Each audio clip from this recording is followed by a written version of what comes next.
Hi hello నమస్తే welcome back to our channel. ఏం చేస్తున్నారండి?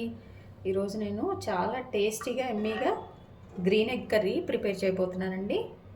ఇది రైస్కి కానీ చపాతీ కానీ అదిరిపోతుందండి. ఇంకా ఆలస్యం ఎందుకు, వచ్చేసేయండి, చేసేసుకుందాం.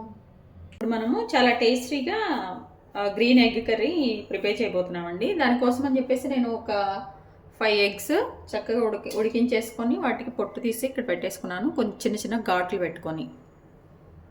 ఇప్పుడు ఇందులో ఏంటంటే మనం ముందు స్టవ్ ఆన్ చేసుకొని బాండి పెట్టేసుకోవాలి. కొంచెం హీట్ అయిన వెంటనే మనము కొంచెం ఆయిల్ వేసేసుకోవాలి. ఇందులో కొంచెం ఆయిల్ వేసుకొని, ఈ ఆయిల్ ఎందుకంటే మన ఎగ్స్ కొంచెం వేయించుకుంటానికి అనమాట. కొంచెం కలర్ చేంజ్ అయిపోయి అట్లా వేయించుకునేదానికి లైట్గా కొంచెం ఆయిల్ ఒక 1/2 టేబుల్ స్పూన్ అట్లా వేసేసుకుంటే సరిపోతుంది.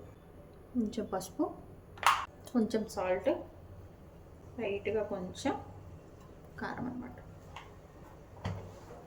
ఇందులో ఇలా మనం ఘాట్లు పెట్టుకున్నాం కదండి, ఆ 5 ఎగ్స్ వేసేసుకోవాలన్నమాట. వీటిని మంచిగా కొంచెం కలర్ చేంజ్ అయ్యే వరకు మనము వీటిని వేయించేసుకోవాలి. ఉప్పు, కారము, పసుపు అన్నీ కూడా అండి వీటికి బాగా పట్టేస్తాయి అనమాట. వీటిని మాత్రం హై ఫ్లేమ్లోనే మనము ఇట్లా రోస్ట్ చేసుకుంటే బాగుంటుంది. మంచిగా వీటికి పట్టేస్తాయి అనమాట. ఇవన్నీ ఇట్లా కొంచెం కలర్ చేంజ్ అయిపోయినాయి. వీటిని తీసేసి ఒక ప్లేట్లో పెట్టేసుకున్నామండి. ఇంకొంచెం అయినా పర్లేదు. చూడండి చక్కగా ఇట్లా కొంచెం బ్రౌన్ కలర్ ఇట్లా వస్తే మనం తినేటప్పుడు బాగుంటుంది అనమాట. చూసారా, ఈ ప్లేట్లో తీసేసుకున్నాం. వీటిని పక్కన పెట్టేసుకున్నాం. ఇప్పుడు మళ్ళీ మనం ఇందులో కొంచెం ఒక 1 టేబుల్ స్పూన్ ఆయిల్ వేసేసుకోవాలండి. వేసేసుకొని ఇది కొంచెం హీట్ అయిన తర్వాత ఇందులో మనము ఒక 2 ఆనియన్స్ అనమాట, మంచిగా మీడియం సైజు ఇట్లా కట్ చేసుకున్నాను. ఇవి వేసేసుకోవాలి కొంచెం హీట్ అయ్యాక. ఇంకొకటి కూడా కట్ చేసి పక్కన పెట్టుకోవాలండి. అంటే 3 ఆనియన్స్ అనమాట మొత్తం. ఇవి కొంచెం ఫ్రై అవుతుండగా మనము పచ్చిమిర్చి అండి, మన ఘాటుకి ఎంత సరిపోతుందో అంత. అంటే ఇందులో మనము కారం యూజ్ చేయమన్నమాట. అందుకోసమని ఇప్పుడే మనం ఎన్ని పచ్చిమిర్చి వేసుకుంటే మనకి ఘాటు సరిపోతుందో అలా అనమాట. 7 నుంచి 8 పచ్చిమిర్చి మంచిగా కట్ చేసుకొని ఇవి కూడా వేసేసుకొని మంచిగా వేయించేసుకోవాలండి. ఇవి కూడా పచ్చి వాసన పోయే వరకు మనం మంచిగా వేయించేసుకోవాలి. ఇందులోనే 1 ఇంచు అల్లం చక్కగా పీల్ తీసుకుందండి, కట్ చేసుకొని మనం వేసేసుకోవాలి. అలాగే కొంచెం ఎల్లిపాయ ఒక పాయంతా కూడా ఇట్లా పీల్ తీసేసుకొని ఇది కూడా వేసేసుకోవాలి. ఇవన్నీ మంచిగా కలుపుకోవాలి. కలుపుకుంటూ వీటిని పచ్చివాసన పోయే వరకు మనం మంచిగా వేయించేసుకోవాలండి. ఇందులోనే ఒక 4-5 జీడిపప్పులు అన్నీ మంచిగా ఈ ఆయిల్లో వేయించేసుకోవాలి. చూడండి చక్కగా మన ఆనియన్స్ ఇవన్నీ కూడా వేగిపోయినాయి, కలర్ అంతా చేంజ్ అయిపోయినాయి, పచ్చివాసన అంతా వెళ్ళిపోయిందండి. ఇప్పుడు దీన్ని స్టవ్ ఆఫ్ చేసుకొని మనం కొంచెం చల్లారే వరకు వెయిట్ చేయాలండి. స్టవ్ ఆఫ్ చేసేసుకొని మనము పక్కన పెట్టేద్దాము కాసేపు. ఇదిగో ముందుగా మనము చక్కగా వేయించేసాం కదా, ఇదంతా కూడా చల్లగా అయిపోయిందండి. చల్లగైన దాన్ని ఇప్పుడు మనం మిక్సీ వేసుకుంటున్నాం. మిక్సీ జార్లో వేసుకోనండి మనం మిక్సీ వేసుకున్నాము. ఇప్పుడు ఇందులో ఏంటంటే అండి, చక్కగా మనము కాడలతో ఫ్రెష్గా కడిగి పెట్టుకున్న కొత్తిమీర అండి, ఒక పెద్ద కప్పు. చూసారా, ఇది కూడా ఇందులో వేసేసుకోండి. కొంచెం పుదీనా, మీ దగ్గర కొంచెం ఉంటే వేసుకోండి పుదీనా, లేకపోతే లేదండి, ఇది ఆప్షనల్. కొంచెం పుదీనా కూడా వేసుకొని దీన్ని మిక్సీ పట్టుకోవాలన్నమాట. కొంచెం వాటర్ యాడ్ చేసుకుంటూ మిక్సీ పట్టుకుంటే మనకు మెత్తగా పేస్ట్ లాగా వస్తుందండి. ఇప్పుడు మిక్సీ పట్టేద్దాం. ఇదిగోండి మనం మిక్సీ చేసుకున్నాము. మిక్సీ వేసుకున్నది చక్కగా ఇట్లా ఈ పేస్ట్ అండి, ఈ కన్సిస్టెన్సీ. కొంచెం వాటర్ యాడ్ చేసుకొని మంచిగా ఇట్లా మెత్తగా మిక్సీ పట్టేసుకోవాలన్నమాట. దీన్ని పక్కన పెట్టేద్దాం. ఇప్పుడు ఏంటంటే మనము స్టవ్ ఆన్ చేసుకుందామండి. మళ్ళీ స్టవ్ ఆన్ చేసుకొని ఈ బండిలో కొంచెం ఆయిల్ వేసుకోవాలి. ఈ కర్రీ కొంచెం ఆయిల్ ఎక్కువ ఉంటేనే బాగుంటుందండి. అందుకని చెప్పేసి ఒక 2 టేబుల్ స్పూన్స్ నుంచి 3 వరకు వేసుకోండి. ఆయిల్ కొంచెం హీట్ అయ్యాక ఒక 1/2 టేబుల్ స్పూన్ జీలకర్ర యాడ్ చేసుకోవాలండి.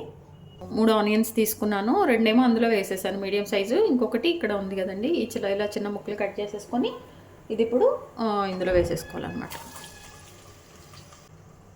ఇవి వేగుతుండగానే ఇందులో 2 బిర్యానీ లీవ్స్ అండి, అలాగే చెక్క కొంచెం చిన్నది ఒక 1/2 ఇంచ్ అట్లా, అలాగే 2 యాలకులు, ఒక 4 లవంగాయలు, అలాగే బిర్యానీ ఇచ్చినాయండి.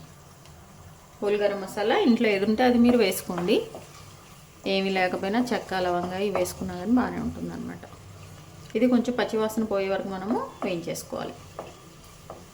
ఒక పావు టేబుల్ స్పూను పసుపు అంతే వేసేసుకొని మంచిగా మనము మిక్స్ చేసుకోవాలి. ఇప్పుడు ఇందులో మనం ముందుగా పేస్ట్ చేసి పెట్టుకున్నాం కదండి, ఇది వేసేసుకోవాలి. కలుపుకుంటూ వేయించుకోవాలండి. కొంచెం ఇందులో నుంచి ఆయిల్ అంతా బయటకు వచ్చే వరకు మనం దీన్ని వేయించేసుకోవాలండి. చూడండి ఆయిల్ పైకి వచ్చేసింది చక్కగా. కొని మనం ఇందులో ఉప్పు వేయలేదండి. ఇప్పుడు మన టేస్ట్కి సరిపోయేంత ఉప్పు మనము యాడ్ చేసుకోవాలి. 1 టేబుల్ స్పూను మన రుచికి ఎంత సరిపోతే అంత మీరు వేసేసుకోండి. నేను 1 టేబుల్ స్పూన్ వేసాను. దీన్ని మళ్ళీ ఒకసారి మంచిగా మిక్స్ చేసుకోవాలి. బాగా గ్రేవీగా కొంచెం వాటర్ కావాలంటే మీరు వాటర్ యాడ్ చేసుకోండి, లేదంటే ఇలా సరిపోతుంది మాకు దగ్గరగా అనుకుంటే అండి ఇందులో 1 కప్పు పెరుగు తీసుకొని ఈ పెరుగుని చక్కగా ఇట్లా ఈ తొలకలేం లేకుండా మీడియం ఫ్లేమ్లో పెట్టేసుకొని మనము ఈ పెరుగును కూడా దీనికి యాడ్ చేసేసేయాలన్నమాట. యాడ్ చేసి మంచిగా కలపాలి చిన్నగా. పెరుగు ఎవరన్నా మాకు పడదు మేము తినము అనుకుంటే కనుక మీరు పెరుగు వేసుకోవద్దు. పెరుగు లేకుండా కూడా బాగానే ఉంటుంది. పెరుగు వేస్తే ఇంకొంచెం టేస్ట్ యాడ్ అవుతుంది అనమాట. మనం మంచిగా కలుపుకుంటూ మీడియం ఫ్లేమ్ మీద దీన్ని కుక్ చేసుకోవాలి. ఒకసారి ఉప్పు చెక్ చేసుకోండి, ఉప్పు సరిపోయిందా లేదా. అట్లా సరిపోతే ఉప్పు యాడ్ చేసుకోండి. ఒకవేళ కారం సరిపోదు అనుకుంటే చాలా వరకు మనము ఈ పచ్చిమిర్చినే వేస్తాము, కరెక్ట్గానే సరిపోతుందండి. లేదు సరిపోలేదు అనుకున్న వాళ్ళైతే కొంచెం మీరు మామూలు కారం ఉంటుంది కదా, అది కొంచెం రెడ్ చిల్లీ పౌడర్ వేసుకోండి. సరిపోయిందండి, నాకైతే ఉప్పు సరిపోయింది, కారం కూడా సరిపోయింది, ఇంకా వేసే పని లేదు. చూడండి చక్కగా దీన్ని మీరు ఒకసారి చెక్ చేసుకొని ఒకవేళ ఉప్పు ఏదైనా తక్కువ ఉంటే మీరు యాడ్ చేసేసుకోండి. ఇది కొంచెం బాయిల్ అయిపోయే వరకు మనం వెయిట్ చేయాలి. పెరిగేసాం కదండి, ఈ పెరుగు కూడా మంచిగా కొంచెం ఆ పచ్చివాసన అంతా వెళ్ళిపోయే వరకు మనం వెయిట్ చేయాలి. ఇది కూడా మంచిగా కుక్ అయిపోయిందండి. ఇప్పుడు మనము వీటికి ఎగ్స్ యాడ్ చేసుకోవాలన్నమాట. మనం ముందుగా ఇట్లా ఆయిల్లో ఫ్రై చేసి పెట్టుకున్నాం కదండి, ఆ ఎగ్స్ మనము ఇందులో వేసేసి ఒక 5 నుంచి ఒక 10 నిమిషాలు దీన్ని మనము ఇట్లా వదిలేసేయాలండి. అప్పుడు ఇవన్నీ కూడా మన ఎగ్కి పట్టేసి టేస్ట్ బాగుంటుంది అనమాట. అసలు ఈ పెరుగు ఈ పచ్చిమిర్చి టేస్టే ఇందాక సాల్ట్ కోసం అని టేస్ట్ చూస్తే చాలా బాగుందండి. ఇంక ఎగ్స్కి వీటికి కూడా పడితే బాగుంటుంది అనమాట. దీన్ని ఇట్లా మనము ఒక 5 నుంచి ఒక 10 నిమిషాలు మీడియం ఫ్లేమ్లో వదిలేయాలండి. ఇదిగోండి కొంచెం ఒక 10 నిమిషాల తర్వాత మన కర్రీ ఇలా ఉందండి. ఆయిల్ అంతా కూడా బయటకు వచ్చేస్తుంది. బాగా ఆయిల్ అంతా బయటకు వచ్చే వరకు మనం కుక్ చేసుకోవాలి, లేదంటే ఇట్లా చూడండి పచ్చివాసన అంతా కూడా వెళ్ళిపోయింది మంచిగా. ఇప్పుడు ఏంటంటే ఈ కస్తూరి మేతి అండి ఆప్షనల్, మీరు ఉంటే వేసుకోండి లేకపోతే లేదు. 1 టేబుల్ స్పూన్ అట్లా స్మాష్ చేసుకొని వేసేసుకోండి. ఇది టేస్ట్ బాగుంటుందండి దీనికి, అందుకోసమని మంచిగా ఒకసారి కలిపేసుకొని.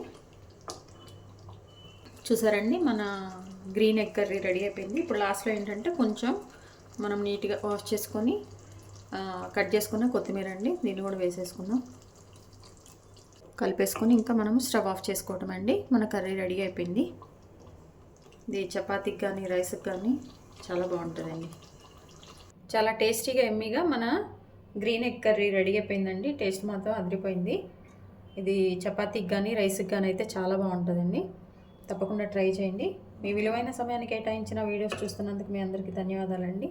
మీకు నచ్చినట్లయితే like, share, subscribe. Thank you.